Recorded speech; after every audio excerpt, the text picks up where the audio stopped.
வணக்கம் viewers. Kumari special சேனலுக்கு உங்களை அன்புடன் வரவேற்கிறோம். இன்னைக்கு கன்னியாகுமரியில் உள்ள ஸ்பெஷல் மிளகா பஜ்ஜி எப்படி செய்கிறது அப்படிங்கிறத பார்க்கலாம். வாங்க வீடியோக்குள்ளே போகலாம்.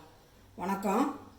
மிளகா பஜ்ஜி செய்யக்கூடிய தேவையான பொருட்கள்: 200 கிராம் கடலை மாவு, 1 கப்பு தண்ணி, 6 மிளகாய், 1 டீஸ்பூன் பெப்பர், கொஞ்சம் சோடாப்பூ, 1 தேக்கரண்டி, 1 தேக்கரண்டி மஞ்சள், கேசரி பவுட்ரு கொஞ்சம், காயப்பொடி கொஞ்சம், எண்ணெய், தேவையான அளவு உப்பு. வாங்க என் பச்சை எப்படி செய்யலான்னு பார்க்கலாம். அதுக்குண்டான மாவை ரெடி பண்ணலாம். ஃபஸ்ட்டு பச்சை எப்படி செய்யலான்ட்டு தண்ணி ஊற்றி அப்படியே கொஞ்சம் ரொம்ப தண்ணி ஆக்கிடக்கூடாது, குழு குழு குழு குழுன்னு கரைக்கணும்.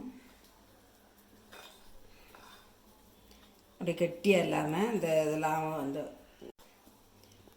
குழு குழுன்னு நல்லா கரைக்கணும். இந்த கட்டியெல்லாம் போகும்படி நல்லா ஒன்று போல் கரைக்கணும்.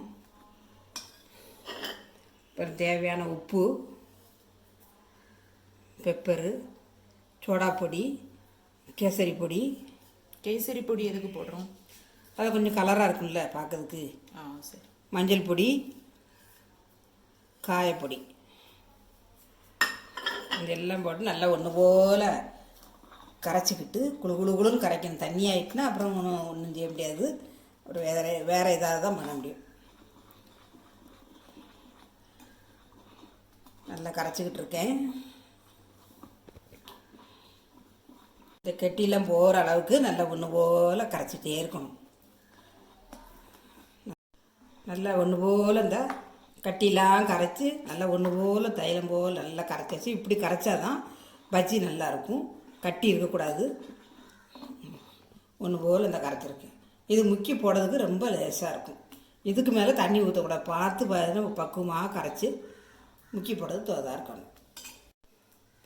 இந்த மாதிரி 2 அப்படி கீறிக்கிடணும். அப்படின்னா அந்த மாவெல்லாம் உள்ளே கொஞ்சம் உரப்பு ஏறிக்கிட்டு நல்லா சாப்பிட்றதுக்கு நல்லாயிருக்கும். ஃபஸ்ட்டு ஸ்டவ்வை பற்ற வைக்கலாம். அடுப்பில் சட்டியை வைக்கேன். சட்டி கொஞ்சம் காயட்டும். சட்டி காய்ஞ்சிட்டு எண்ணெயை ஊற்றுதேன்.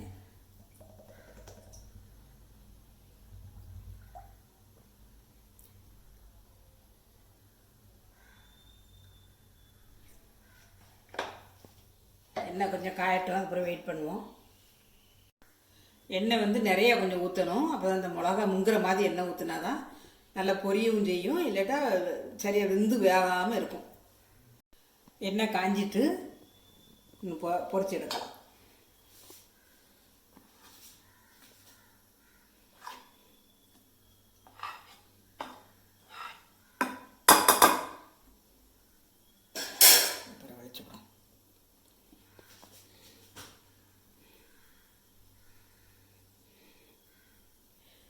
நல்லா முக்கி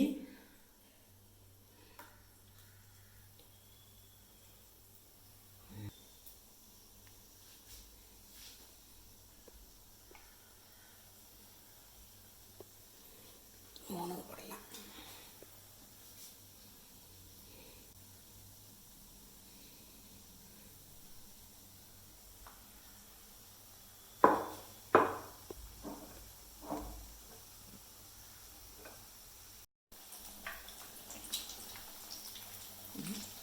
அப்படியே மாற்றி போடுங்க. அப்படியேவும் ஒரு பக்கம் வேகும்போது மாற்றி போடுங்க. அப்படியே அதுதான் 2 சைடு நல்லா ஒன்று போல் வேகும்.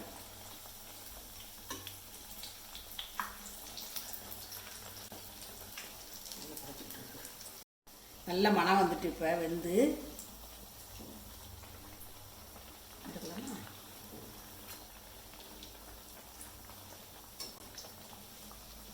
எடுக்க நல்லா வெந்துட்டு.